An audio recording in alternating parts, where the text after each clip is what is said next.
on the other one, you bastard!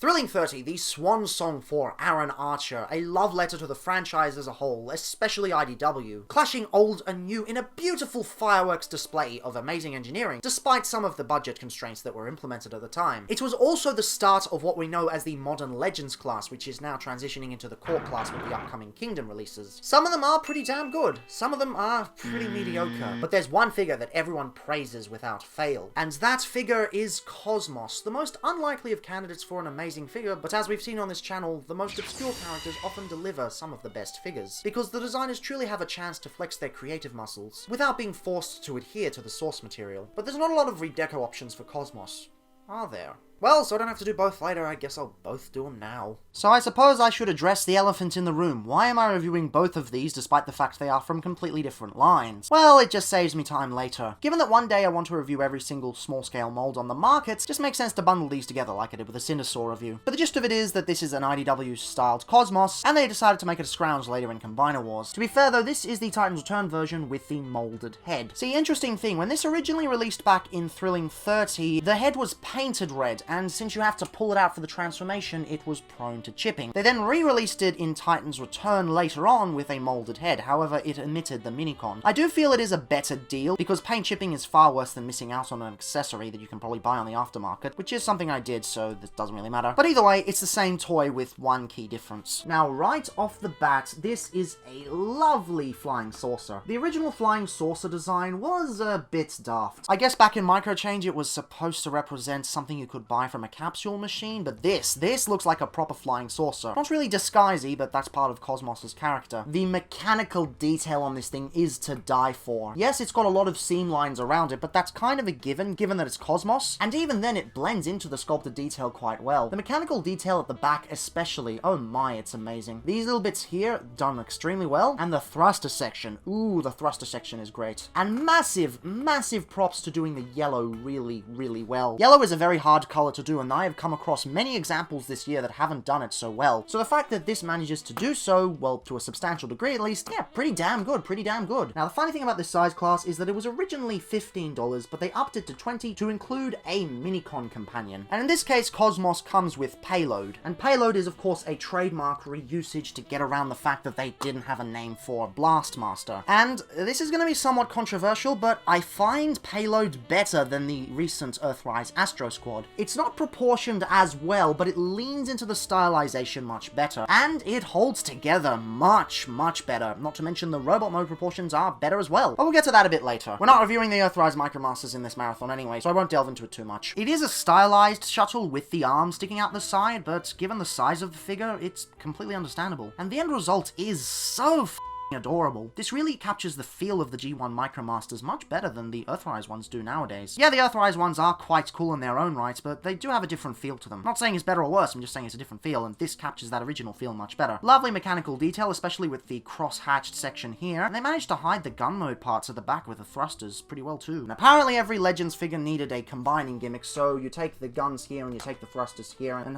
Payload's towing Cosmos. I do wish it was a bit more flush, but given that it's just a random feature they chucked in, it's understandable. Suffice to say though, this is a remarkable set. Just handling it for all of 2 minutes, you can see why people considered this to be one of the best Legends figures that was ever put out. Not sure if it's going to hold up to the new core class figures coming out, because at the time of recording this I don't have any of the core class figures, but as of right now, it holds up remarkably well. Now ideally, you would buy the Titans Return version and then get Payload on the aftermarket so that you can avoid the paint chipping and then get Payload. But as awesome as Payload is, I do feel Cosmos holds his own quite well. So honestly, just go for the Titans Return version, it's more solid. Now, Scrounge is interesting. It's still an amazing mold with amazing details on it, but there are some caveats to this design. For starters, they've done it in yellow like the Marvel comics, and as a result, a lot of the detail ends up being washed out. They've gone for a shiny yellow, which is supposed to be very comic accurate, but I feel they should have taken a few more liberties in the color choice. There are yellows that don't wash out the details, and they could have done that, but they chose not to, which is pretty unfortunate. But then again, this was for a box set and they wanted to keep the costs down, so I do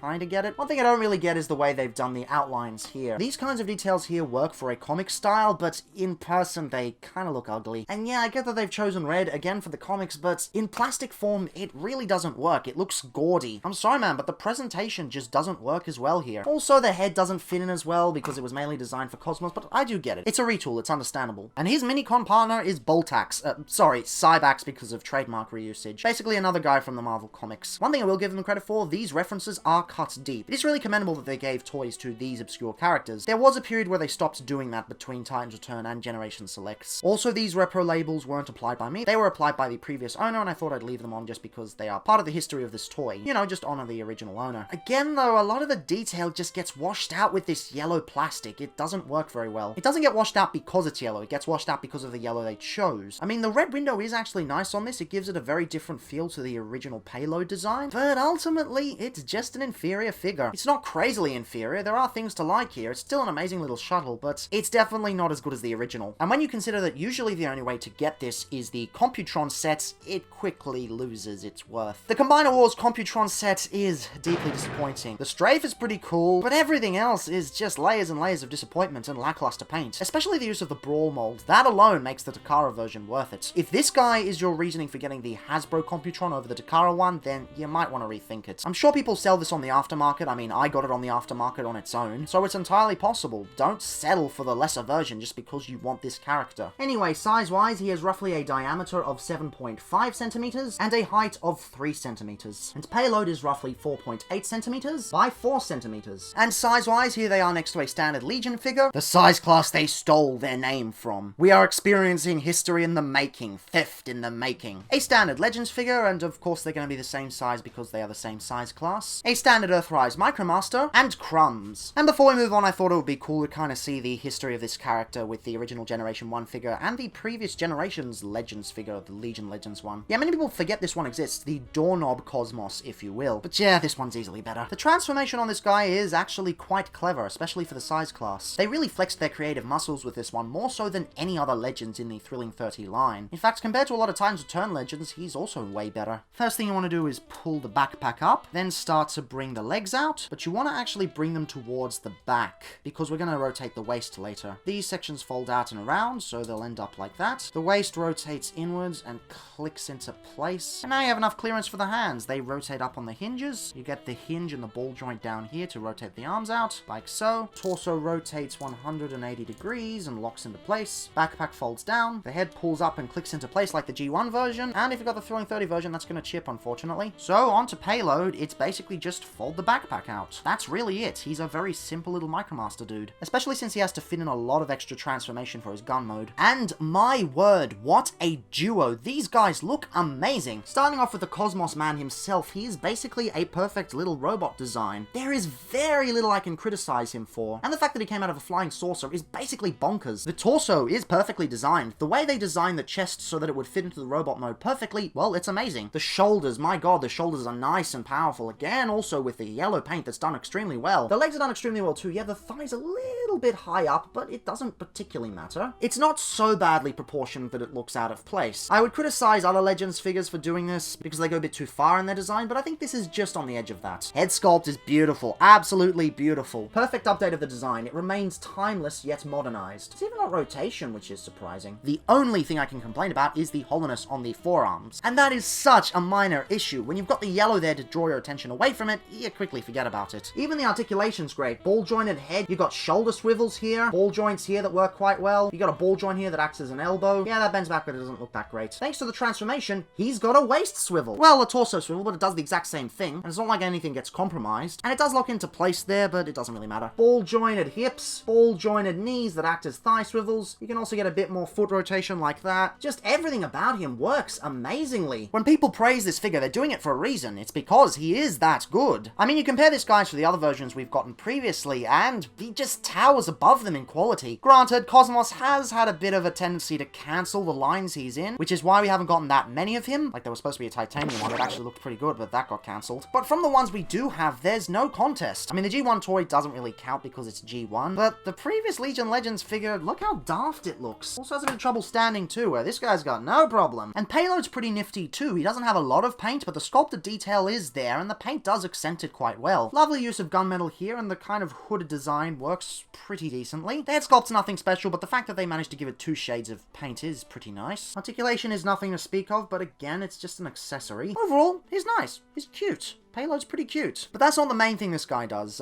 First I feel I need to give size comparisons though. Now I'm not going to bother with the dimensions because he is basically the exact same dimensions as his vehicle mode, 4.8 and 4. So instead here he is next to a Legion figure, a standard Legends figure, a standard Earthrise Micromaster, and these two are actually comparable in height. And crumbs. But now the main event for this guy is that he is a target master. You fold the arms up, and you push the back section in, and he's become a cannon, complete with a flip-out handle. Nothing special cannon-wise, but the fact that he does it is pretty cool, and the fact that it doesn't compromise the robot mode that much, aside from articulation, well, it's quite commendable. I mean, we've definitely seen worse weapons on the channel. And again, while I don't think he's that necessary for the overall package, he is nice to have. You really can just go for the Titan's Return version, and you'll have plenty of fun with it because it's that good a figure, but payload is nice to have. Unfortunately, when it comes to Scrounge, well, it's the same thing again. There's a lot of awesome mechanical detail on Cosmos that just gets lost here. And again, it's not because they chose yellow. You see the yellow on Cosmos here, and it works remarkably well. It's the type of yellow they chose that just washes out all the detail. You can see the detail here. You cannot see the detail here. I mean, this could have been lovely. The chests work surprisingly well. The outlines actually work a bit better here than they did initially. And the head sculpt does have a lot of great mechanical detail, but they just went too far into the comic stylings. And the paint there just doesn't allow it to shine. Coupled with the bad plastic,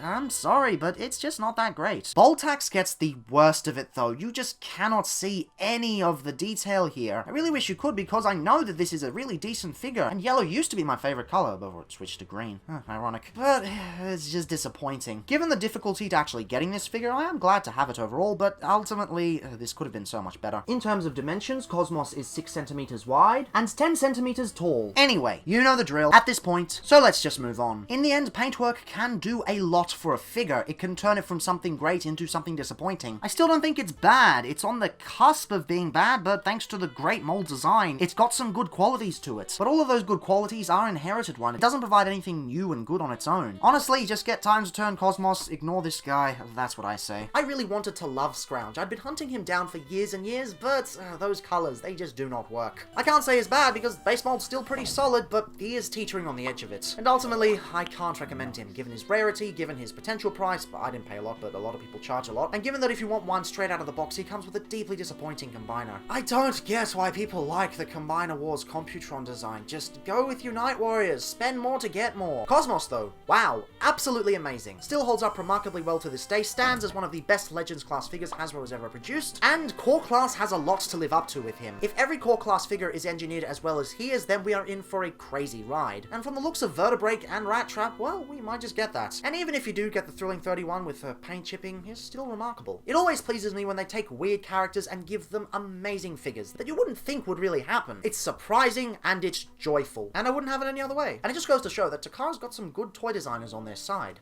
But what happens when they outsource it? Hashtag doesn't usually allow third parties to make transforming figures, but when they do, well, the end result isn't exactly what you'd be expecting.